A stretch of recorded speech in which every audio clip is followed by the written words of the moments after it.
Hey guys, so I'm trainer Amy, and today I have a client who is an MMA fighter and wants to work on her overall conditioning and wants to work on strength and power. She's only been doing MMA fighting for 18 months, so she's classed as an amateur athlete, and so we're going to build up some fundamental skills for her to be able to pursue weight training, increase her power and conditioning so she can be a fully well-combat athlete. So I have made contact with the client yesterday in regards to athlete preparation. I included details of the training protocols, what's going to consist in there, what to expect. I've also told her to wear appropriate clothing, so like active wear and sneakers. I've also told her not to consume any caffeine or alcohol within three hours of testing. And I've also included warm-ups, so I know that she's niggle and injury free and that we're going to these tests 100% warmed up to get the best out of the exercises.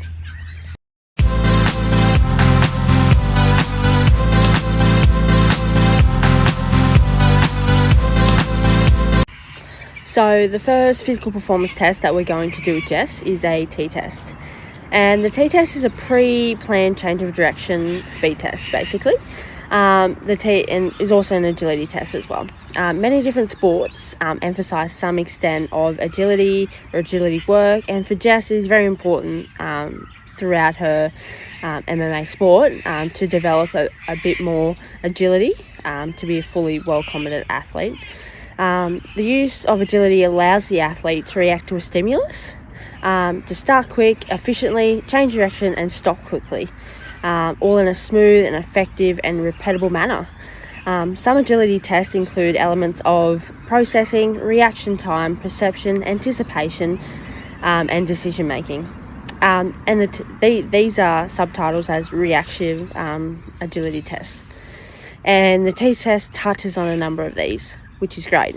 The ideal environment though would be indoors with the use of timing gates, standing start for standardisation, but unfortunately we don't have these here today, so we're going to work with what we do have, and that is 4 cones outside, and luckily there's not much wind as well, so we'll see how we go.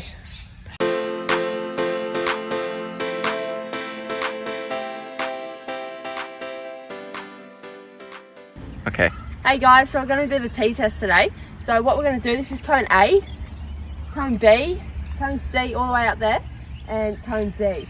So what we're going to do, we're going to run all the way up to cone B. We're going to touch it with our right hand.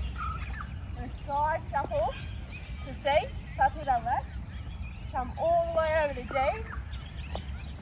Touch with our right. Come all the way back to B. Touch with our left. Now we're just running backwards until we get to cone A.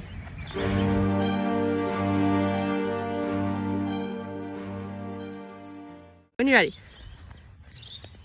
Good job, there we go. Up to cone B, well done. All the way to cone D. That's it, well done. Shy slapping back. Well done.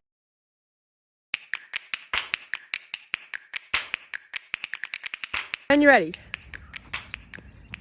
That's it. Down in cone B, well done. Straight across to D. That's it. Straight back to A, well done.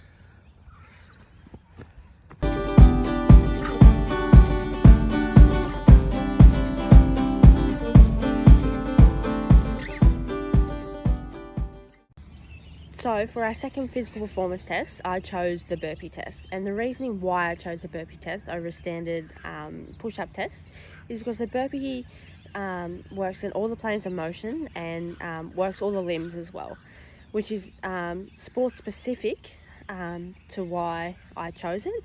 And Jess is going to be using all those in her MMA fighting as well. So this test targets strength, endurance, body control, coordination, which all present throughout MMA fighting.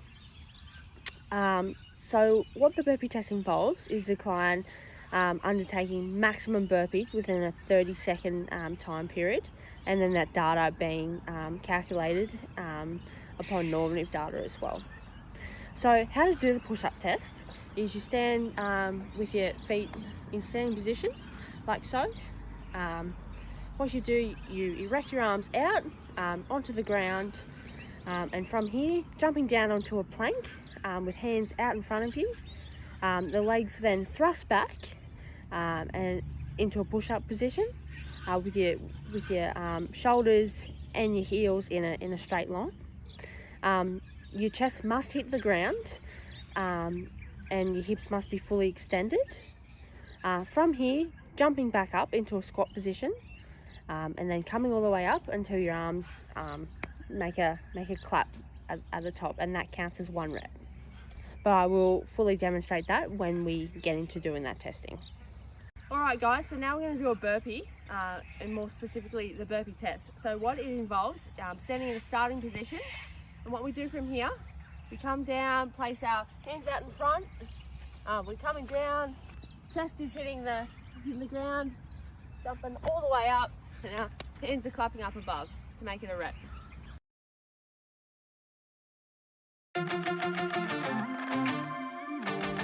That's it, touch the ground, all the way up. That's 1, well done.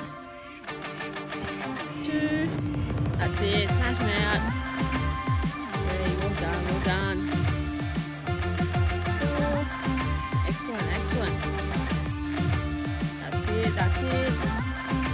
Keep going, keep going. That's it. Yeah, hips thrusting out, well done.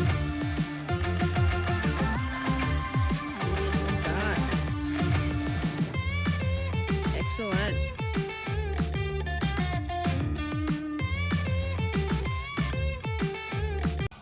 So now to go over the normative data. So the normative data for the T-test is for female athletes is around the 10.5 to 12 second mark. Just completed the test today in around 14.5 seconds to 15 seconds. And this is okay. It is a starting point. It's something to work on. We'll see over time though, in the next couple of weeks to a month, just progressively working on this aerobic fitness, her cardiovascular fitness. We'll see that we'll be sitting in the 10.5 to 12 second percentile in the next couple of weeks to a month.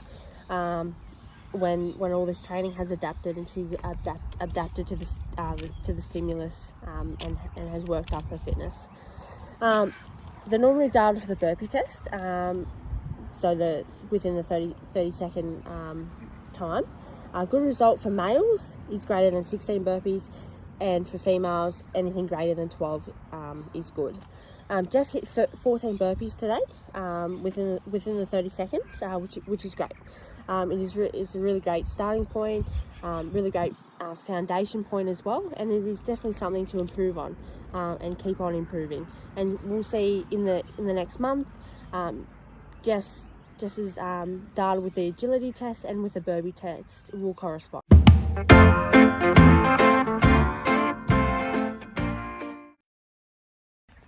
So the exercise that I prescribed for Jess, working with her goals and needs and demands of the sport, was a thruster. And the thruster is a compound movement that is taxing on an individual. The thruster movement uses both the upper and lower extremities, which is very sport specific to MMA fighting. This movement is targeted at strengthening up the quads, the glutes, and all heads of the deltoids and around the shoulder region. Thrusters help train explosiveness and cardiovascular fitness, which will help Jess with her explosive movements in MMA fighting and other situations when she finds herself in time and attention movements with the other participant fighter.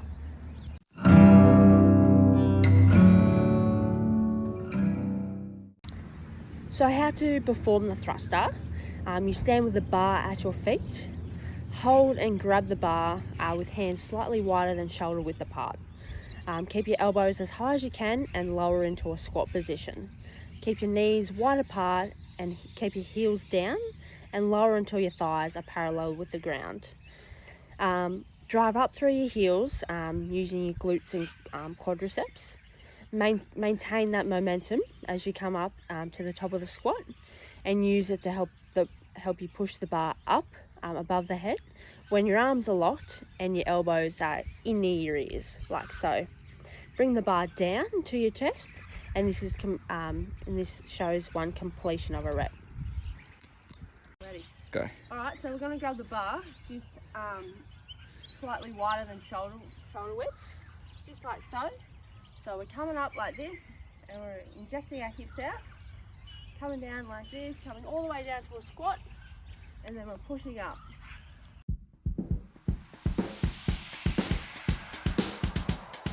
That's it. Big drive up, that's it. Well done, well done. That's it, well done. Explosive, well done. So the exercise prescription of this movement, of the thruster, is a compound movement. So this is why we follow the FIT principle, so FITT. The FIT principle stands for frequency, intensity, time and type. So now let's start with frequency. So frequency of this exercise should be conducted 2 days per week, 3 days per week max. This allows her to still have some rest days, still taking her aerobic training, so all the conditioning that she wants to improve on as well, and also taking into account all the boxing and grappling that she still conducts on a weekly basis. So now onto intensity. So Jess is probably going to conduct this exercise at around her 60 to 80% RM. This allows her to lift the weight comfortably and maintain correct posture and form throughout the whole movement. The number of sets, this is going to be 1 set, but until maximum fatigue. So amount of reps that you can smash out in the 1 set, that's all this exercise is going to be. As we know, the optimum rep range for muscle strength is around the 2 to 7 rep range. So we've now made the load around the 60 to 80%, so focusing on strength and conditioning as well. This is targeting both factors, which is what Jess's goal is. So now to time. Time isn't a big factor due to Jess conducting the exercise until fatigue. So 1 set until fatigue. Until we see that Jess not maintaining form, lifting the weight incorrectly, and at risk of injury, that's when we stop the exercise. Onto the last factor, so type. Type is basically an umbrella term of exercise that the exercise comes under. So is it cardio? Is it strength? Is it aerobic? And in this case, thrusters come under the strength exercise due to Jess wanting to increase her muscle hypertrophy and power.